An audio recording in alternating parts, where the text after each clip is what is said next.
Today on Built to Last, we visit the mother of all trade shows.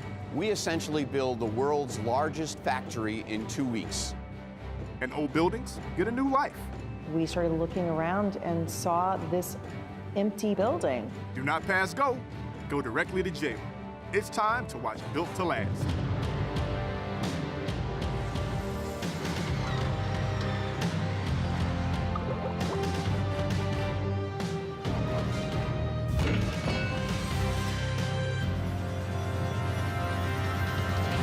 Built to Last is brought to you by the Chicago Regional Council of Carpenters Labor and Management Committee and Armstrong Ceilings. Faster, easier, better. Hi, and welcome to Built to Last. I'm Monica Peterson. And I'm Mark Nilsson.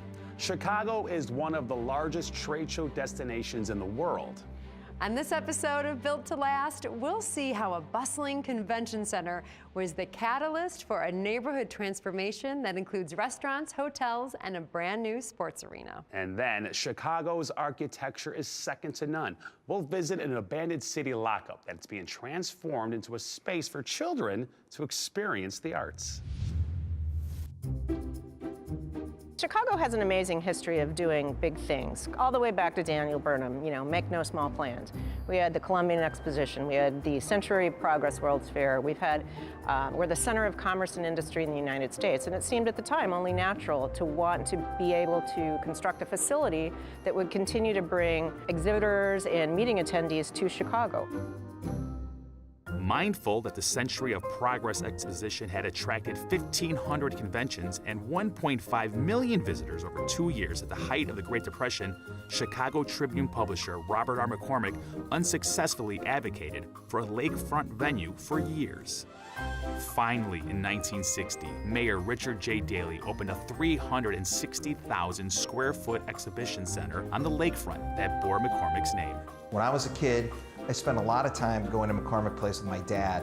We went to World of Wheels, we went to the Chevy Vet Fest, and we, of course, went to the auto show. The first Chicago Auto Show opened its doors in 1901 at the Chicago Coliseum. By the time it moved to McCormick Place in 1961, it was a city institution. Everybody thinks of the auto show in Chicago. Taking my kids to the auto show was they loved it and look forward to it every year. It's the largest in the nation.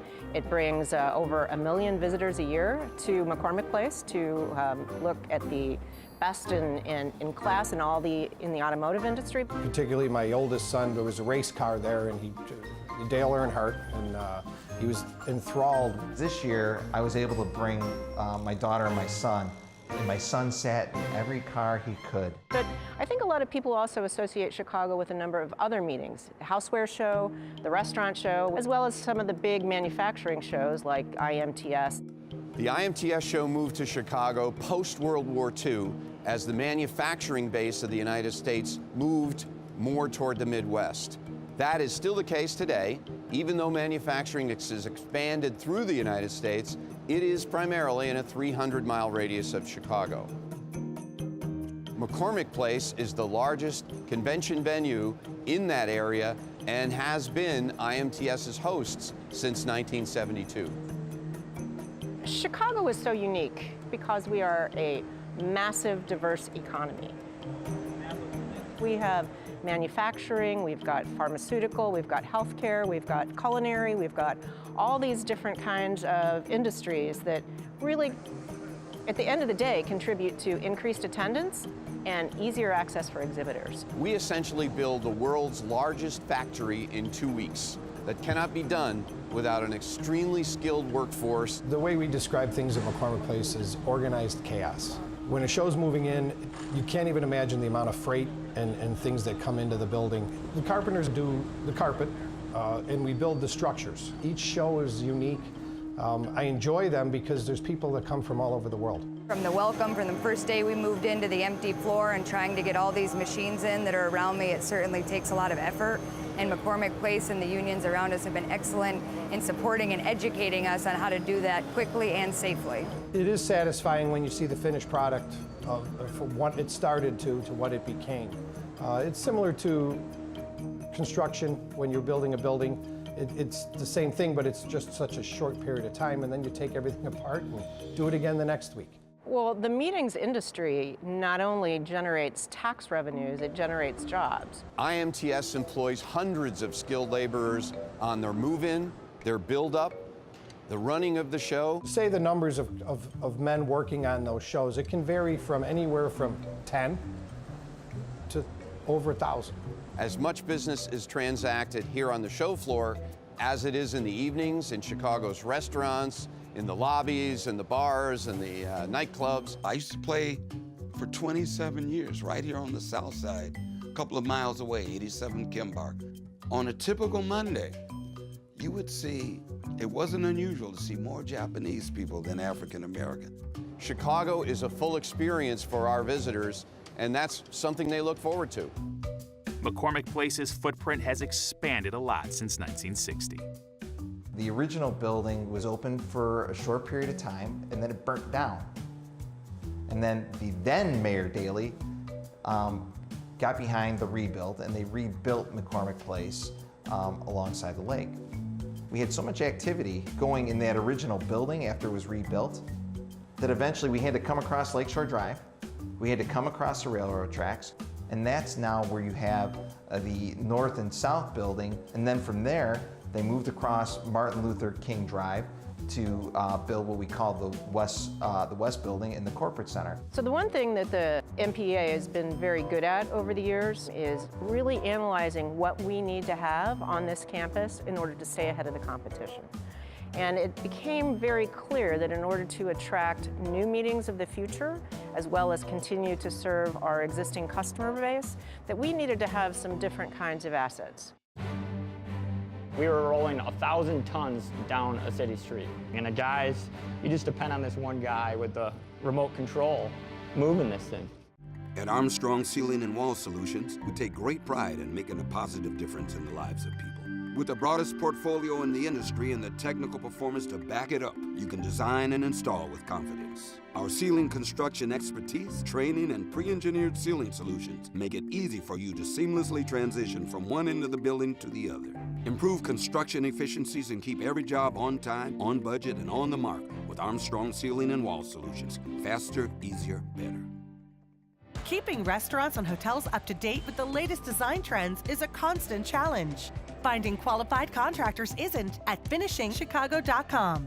We work with top designers and general contractors who use the latest painting, drywall finishing, and wall covering techniques in Chicagoland's premier hotels and restaurants. The hospitality industry relies on finishingchicago.com as its free resource to find quality finishing contractors. For a great finish, start with finishingchicago.com.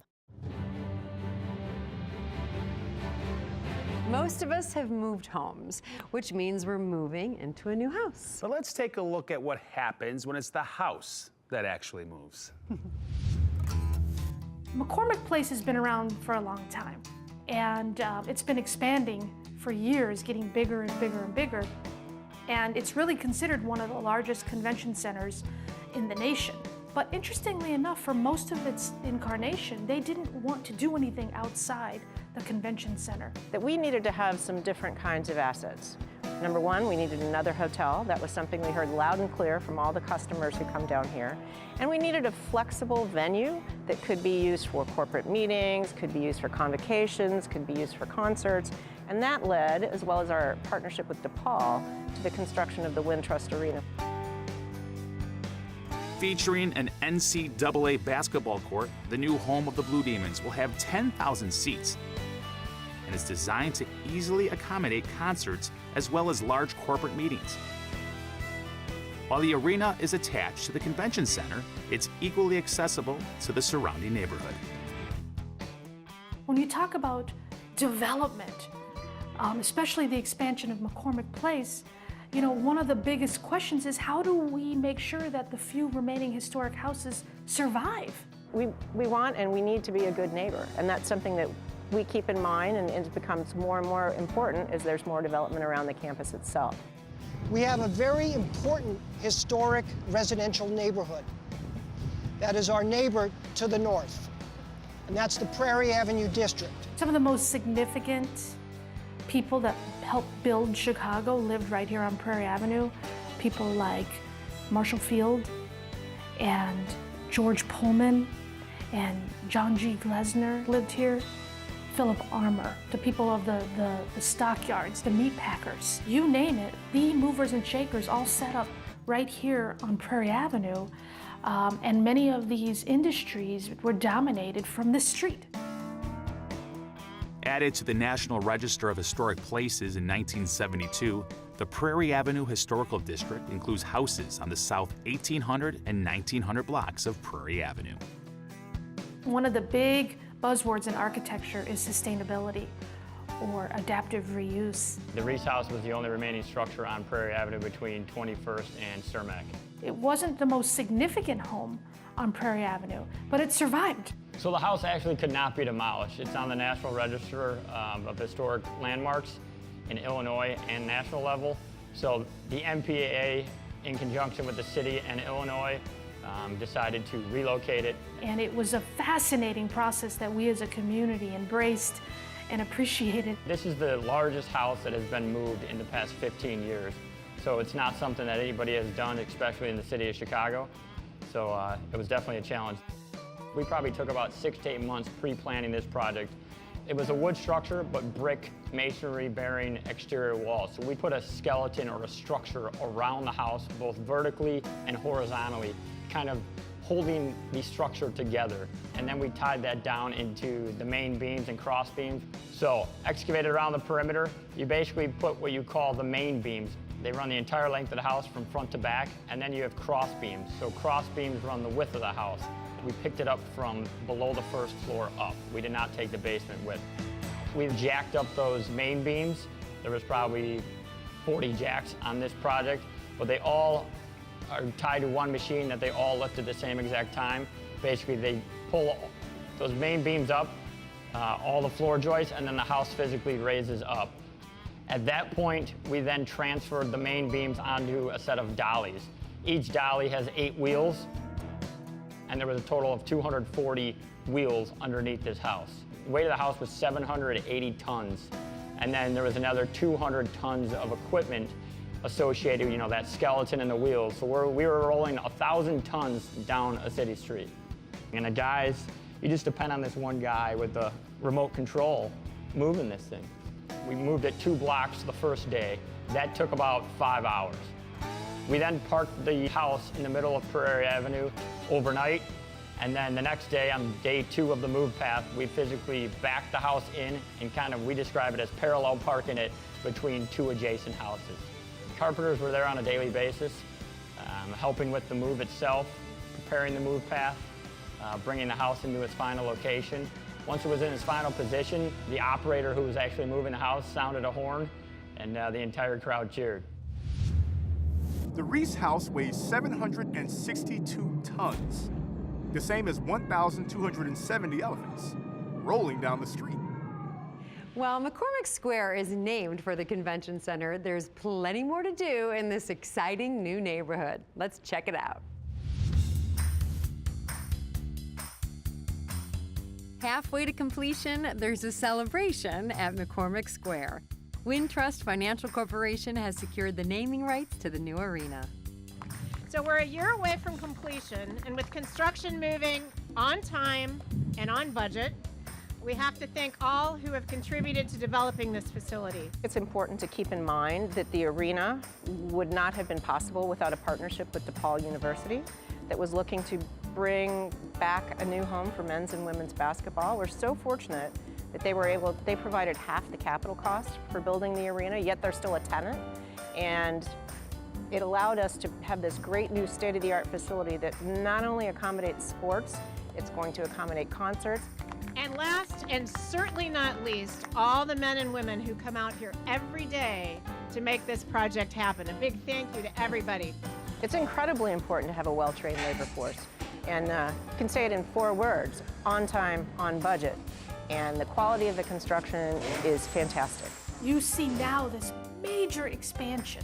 You have not only the new DePaul Stadium, the 10,000-seat event center, you also have the new Marriott Marquis. Well, the Marriott Marquis Chicago is going to be the only marquee in the region, It is 1,205 rooms. It's got over 90,000 square feet of meeting space. It's going to have a spectacular 33rd floor rooftop event space. And it's married together with the historic American Book Company building, which will house meeting rooms, a restaurant, and offices.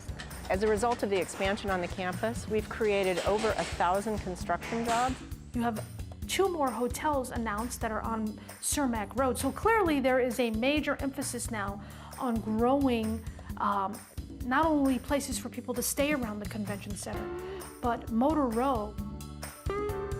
Just around the corner from McCormick Square is a legacy of beautiful reinforced concrete buildings known as Motor Row. From around 1900 up until 1936, the automobile industry took over South Michigan Avenue.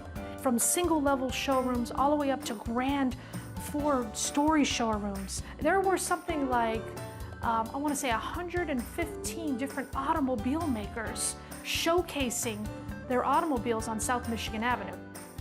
But as time went on, the retail auto business went horizontal and moved out of the downtown area. And so by 1950, all of a sudden there was a new movement taking over South Michigan Avenue.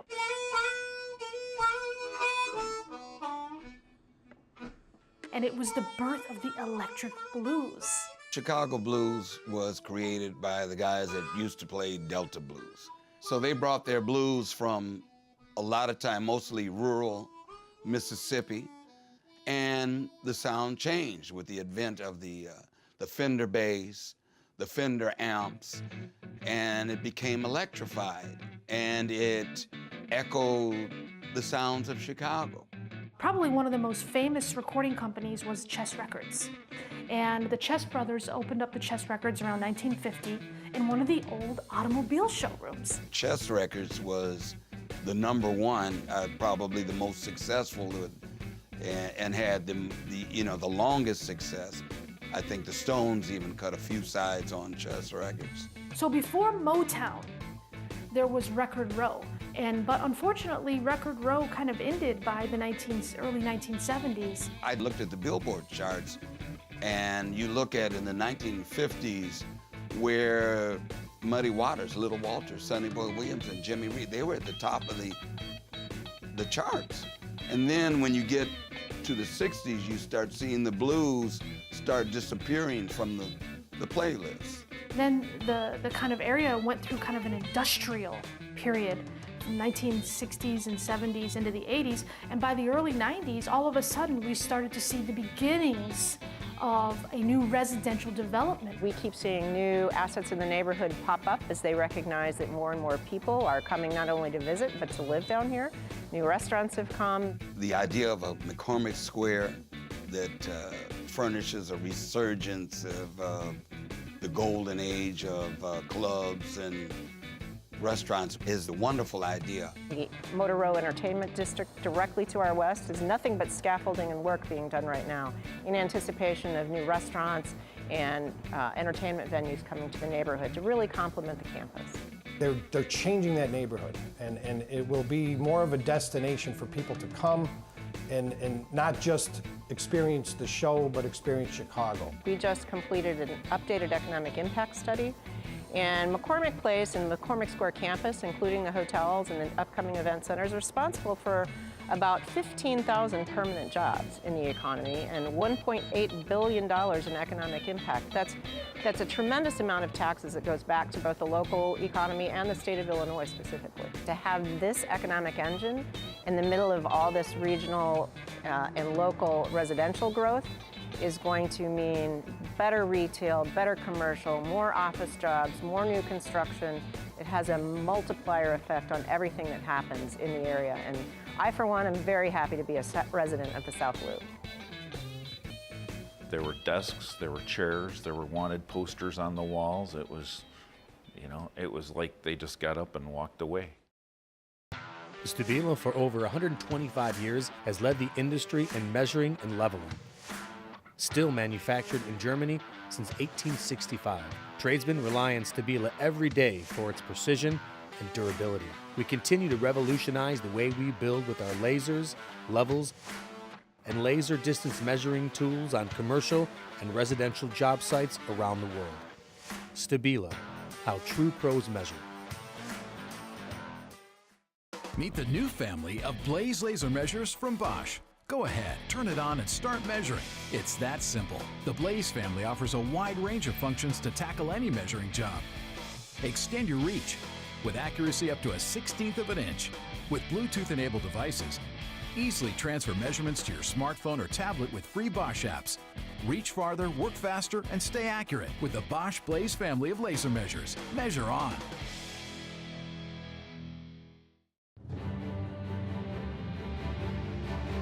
As Americans, we never give up, and we certainly don't give up on old architecture. Here's a story about how we are rehabbing, restoring, and repurposing some of our oldest and most intriguing buildings. Well, I've passed this building, I don't know how many times, and I've always wondered what it was. Built on the shore of Lake Michigan in 1926, the Elks National Memorial was renovated in 2013. I love the look on people's faces when they come in here and their jaw drops. And a lot of people refer to it as a Veterans Memorial or a War Memorial, but it's actually a memorial to peace. It was completed after World War I, and at that time people thought that was the war to end all wars. The oak in here was shipped over from Great Britain. This is from old growth oak that the forests are gone. Everywhere you look, there's some type of intricate detail. The wood carvings, they're just so intricate. The ceilings, definitely the ceilings. The muscular babies. You're not going to find anything like this being built today. The Yale Apartments were luxury accommodations for visitors to the World's Columbian Exposition in 1893. The outside of it's very beautiful with the curved windows, the turrets. I knew somewhat what to expect, but then walking in and getting the full effect in person, there's no substitute. We've taken advantage of the atrium. As you can see, we have some beautiful plant life in here, and it's just warm, inviting.